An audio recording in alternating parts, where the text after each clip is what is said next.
আল্লাহ পাক আমাদেরকে সৃষ্টি করেছেন কি নিজ হাতে, এবং রুহের জগতে রেখে আমাদের কাছে ওয়াদা নিয়েছেন। এই পৃথিবীতে আসার আগে আরেকটা জগতে ছিলাম আমরা, তার নাম রুহের জগৎ, আলামে আরওয়াহ। আমরা তো এই পৃথিবীর বাসিন্দা নই, আমরা জান্নাত থেকে এখানে আসছি। সুবহানাল্লাহ। এটা তো আমাদের নোংরা জায়গা, এটা হচ্ছে আমাদের থাকার জন্য নোংরা জায়গা। আমরা তো জান্নাত থেকে এসেছি এখানে। হাই ক্লাস থেকে লো ক্লাসে আসলে মানুষ খুশি হয়? জান্নাত হাই ক্লাস না দুনিয়া হাই ক্লাস? আমাদের পিতামাতাকে জান্নাতে রাখা হয়েছিল, সেখান থেকে আমরা এখানে এসেছি। এখান থেকে আসি নাই?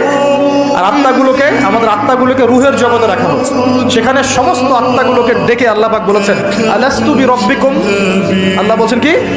আলাস্তু বিরব্বিকুম, আমি কি তোমাদের রব নই? সমস্ত আত্মারা একসাথে বলেছিল, বেলা ইয়া রব্বি, অবশ্যই আপনি আমার রব। সুবহানাল্লাহ। আমরা এই সাক্ষ্যটা দিয়ে আসছি। সূরা আরাফ পড়লে আপনি বুঝতে পারবেন, এখানে আছে আমরা এই সাক্ষ্য দিয়ে পৃথিবীতে আসছি। এখানে এসে ভুলে গেছি, মনে পড়ে না? মনে পড়ে? মনে